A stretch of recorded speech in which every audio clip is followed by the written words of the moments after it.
అతి శ్రేష్ఠుడగు క్రీస్తు వాక్య సందేశాన్ని వినుచున్న మిమ్ములను దేవుడు ఈ రోజు తాకి మీకు కావలసినటువంటి వరములు దయచేయనట్లుగా నేను మీ కొరకు ప్రార్థిస్తూ ఉన్నాను.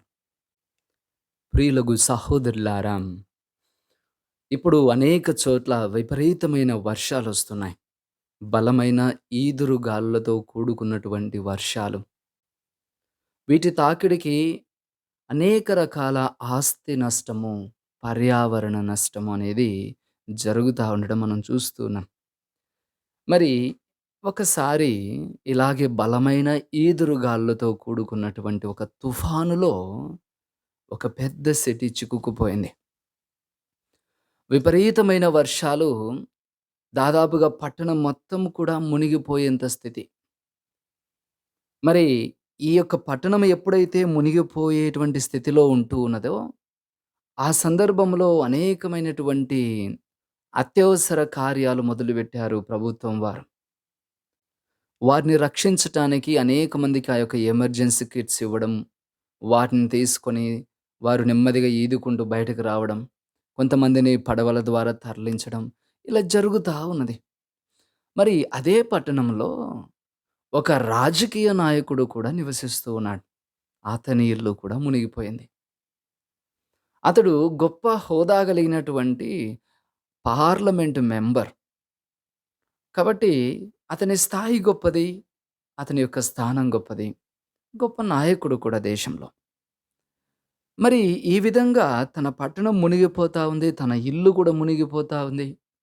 అందరిని పలు విధాలుగా వారు రక్షించడానికి ప్రయత్నం చేస్తా ఉన్నారు.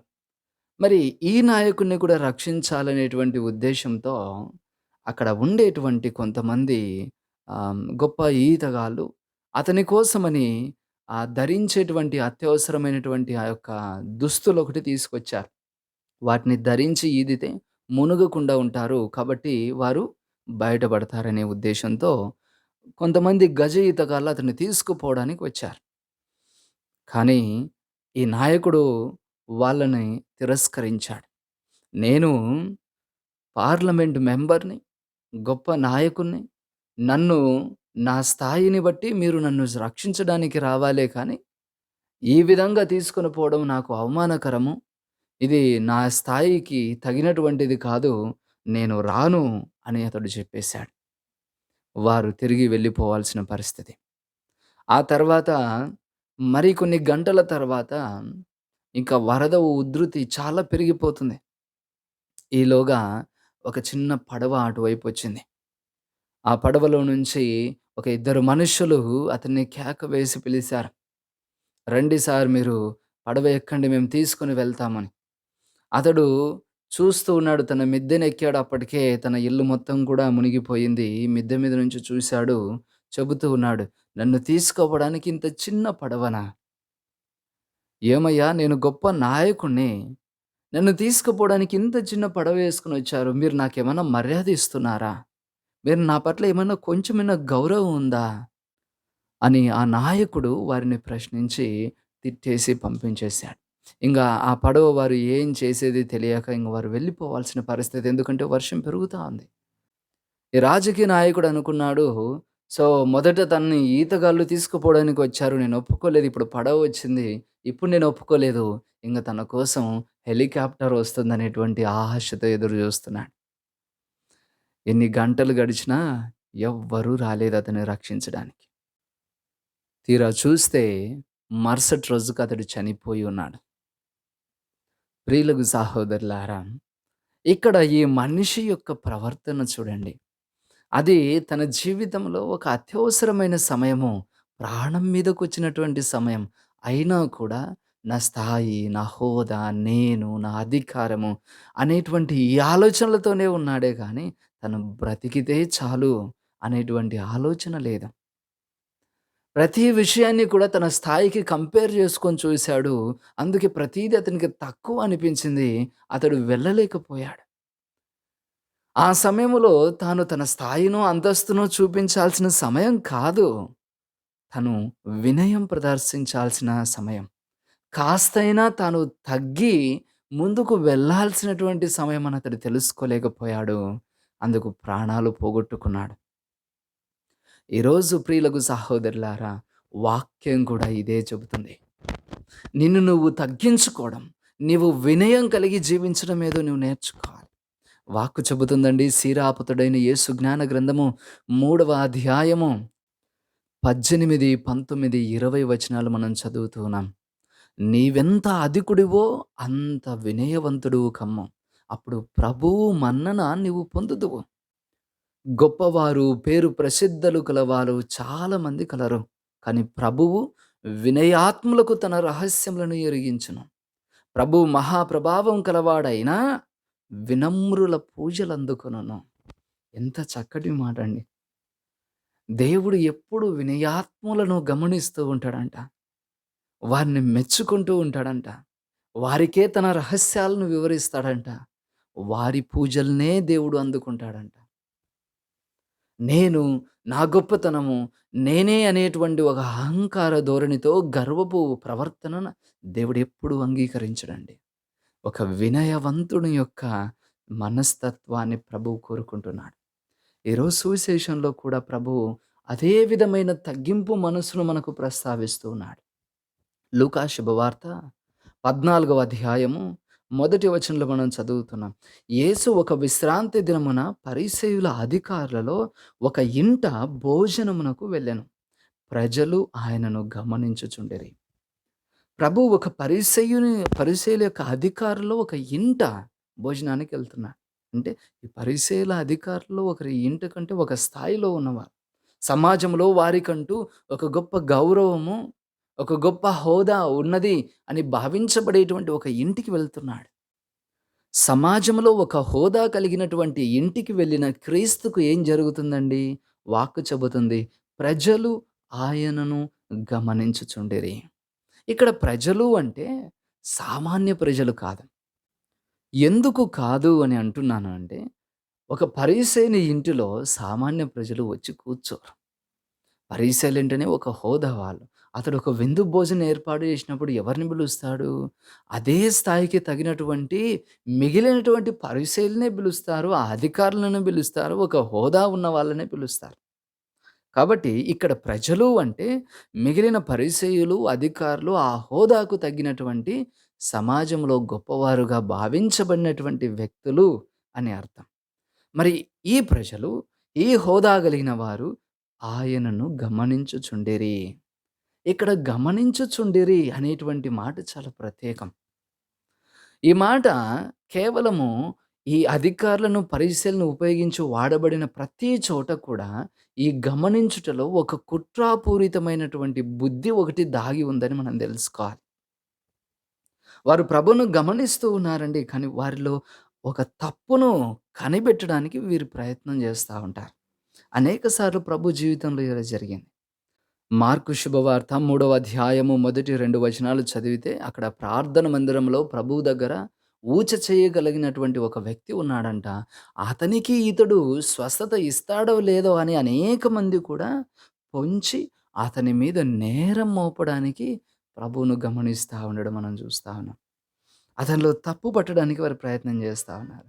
ఆఖరికి ఇక్కడికి గూడా లూకా శుభవార్తలో ఈ యొక్క 14వ అధ్యాయంలోను ఆ 2వ వచనం నుంచి మనం చూస్తే, అక్కడ ఒక జలోదర రోగ పీడితుడిని ప్రభువు స్వస్థతపరచడం మనం చూస్తున్నాం.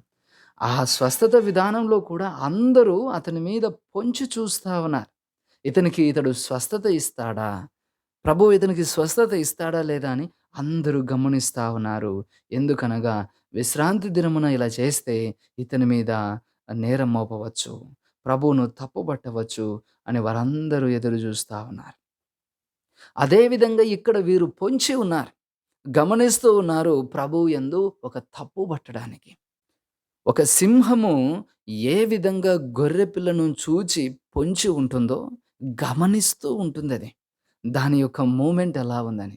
అదునైన సమయము చూసి ఆ గొర్రె పిల్ల మీద దాడి చేసి చంపేద్దాము అనేటువంటి ఆలోచన సింహముకున్నట్లుగా వీరు కూడా అటువంటి ఆలోచన ప్రదర్శిస్తూ ఉన్నారు.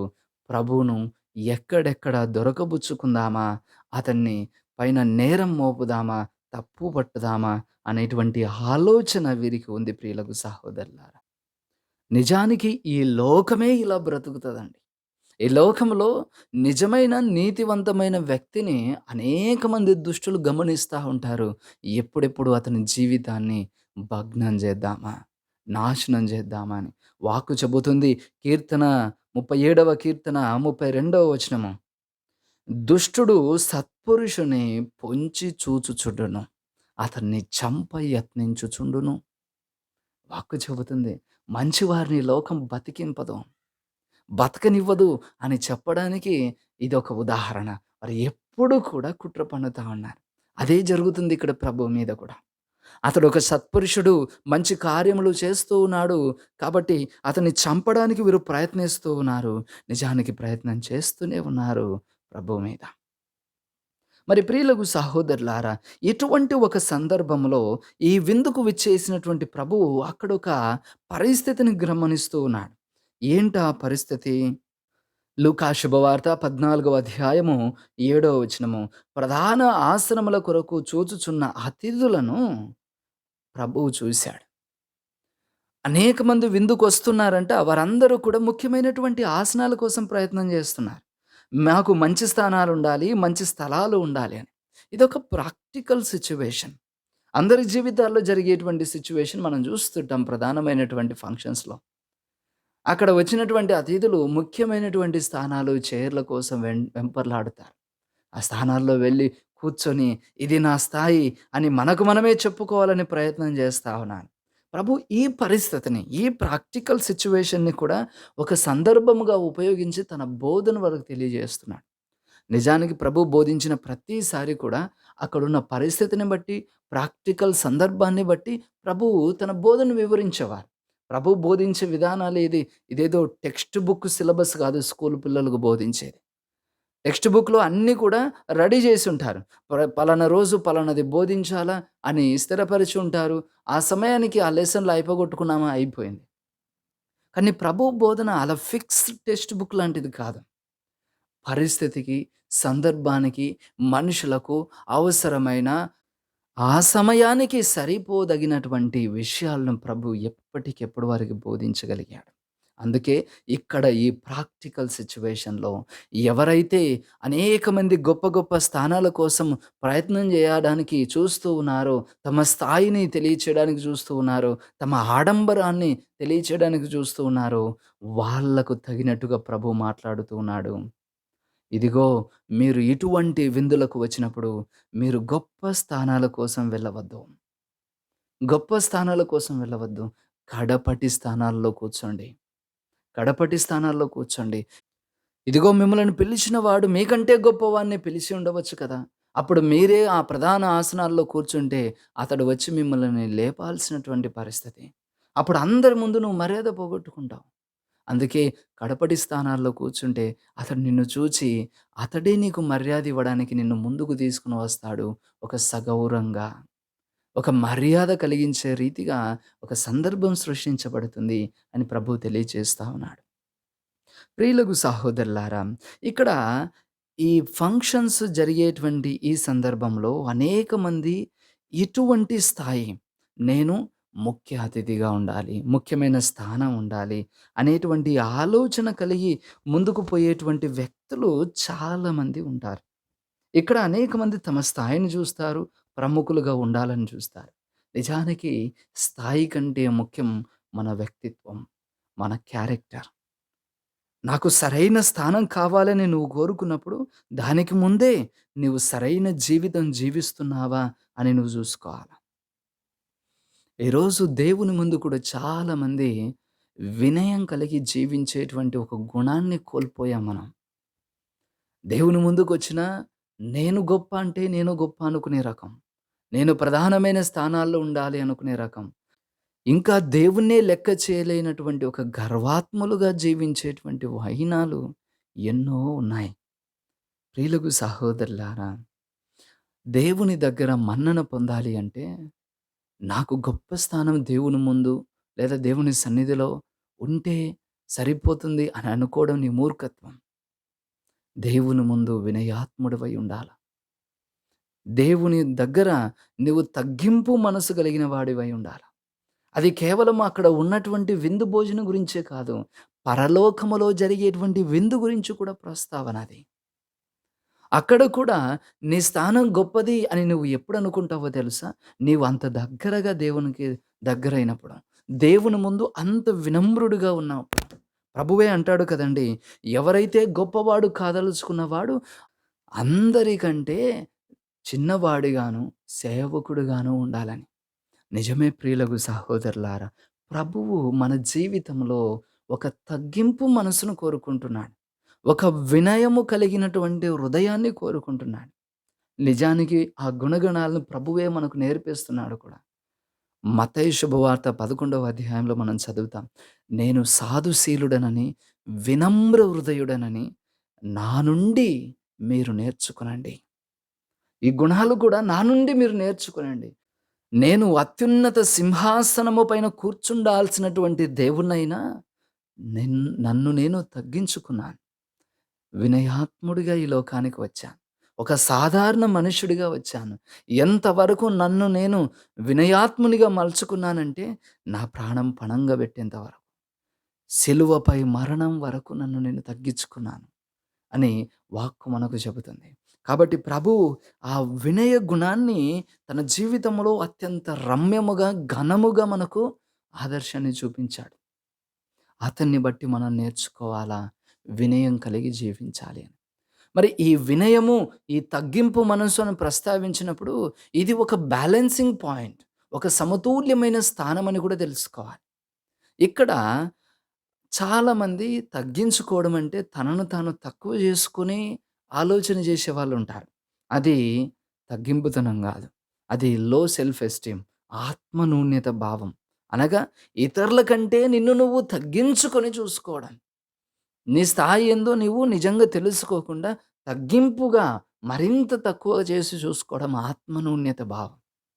అలా అని ఇతరులను బట్టి నీవే గొప్పవాడిగా తలంచుకొని ఇతరులందరినీ కూడా చిన్న చూపు చూడడం గూడా మంచిది కాదు.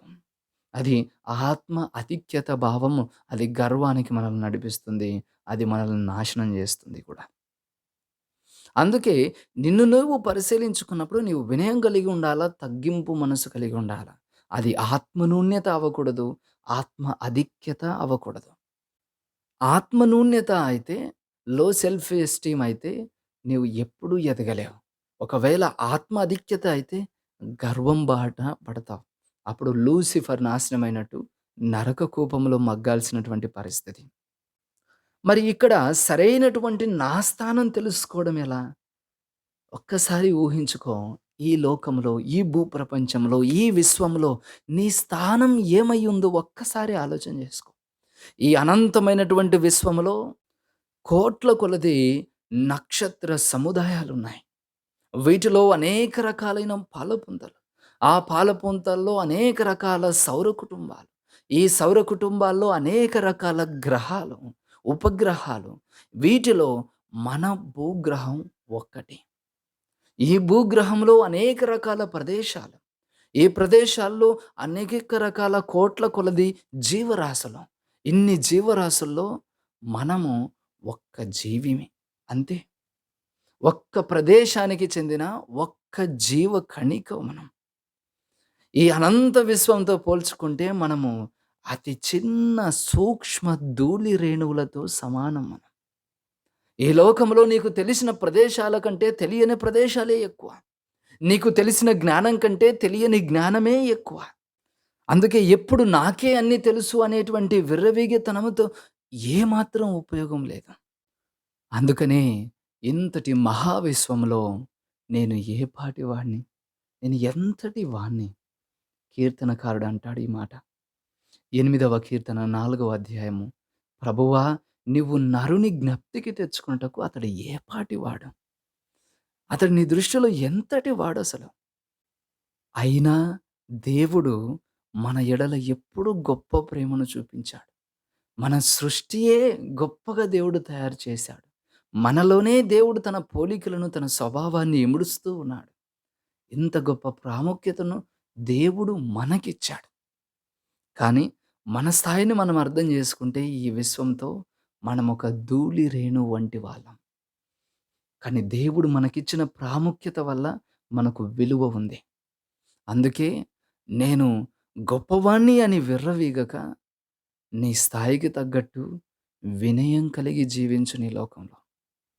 మరీ ముఖ్యంగా దేవుని సన్నిధానానికొచ్చినప్పుడు నీవు ఎప్పుడూ అల్పమైన వాడివే. నీవు ఎప్పుడూ ఒక నిమ్న హృదయం కలిగి ఉండాలా. నీవు ఎప్పుడు వినయ హృదయాన్ని ప్రదర్శిస్తూ ఉండాలా నీ దేవుని పట్ల. ఆ విధంగా నీ స్థాయి, నీ స్థానమేంటో నువ్వు తెలుసుకుంటే, నీలో ఒక వినయమనేది నువ్వు నేర్చుకుంటావు ప్రియులకు సహోదరులారా. ఈనాటి సమాజం చూడండి. ఈ ఆధునిక సమాజం పోటీతత్వం ఉన్నటువంటి సమాజం. ఎప్పుడు లాభం కోసమే పరుగెడుతుంది. ఎప్పుడు లాభం లేనిదే ఏదీ సాధించదు. ఏదీ ముందుకు తీసుకోదు. అందుకే ప్రతి ఒక్కరం కూడా ఇది చేస్తే నాకేంటి? నాకేం లాభం అని అనుకునేటువంటి తత్వమే, గుణమే ప్రతి ఒక్కరిలో కూడా పాతుకుపోతా ఉన్నది ఈనాటి సమాజంలో ప్రియులకు సహోదరులారా. అందుకే ప్రభువు ఈనాడు చెప్పేటువంటి ఈ యొక్క సందర్భానుసారమైనటువంటి బోధన ఏదైతే ఉందో అతడు తెలియజేస్తూ ఉన్నాడు. నిజమే, మనం ప్రతీదీ చేస్తున్నది కూడా ఏదో ఒక లాభం కోసం.